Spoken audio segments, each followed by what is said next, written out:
ကျိုးတော့လဲ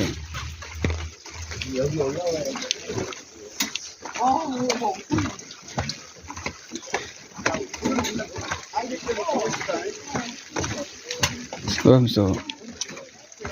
ကျိုးကနည်းနည်းတော့လှုပ်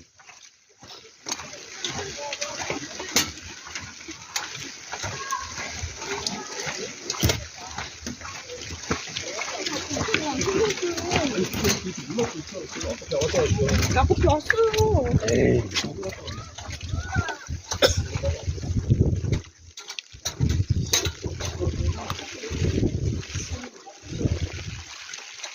ဟိုးဘက်က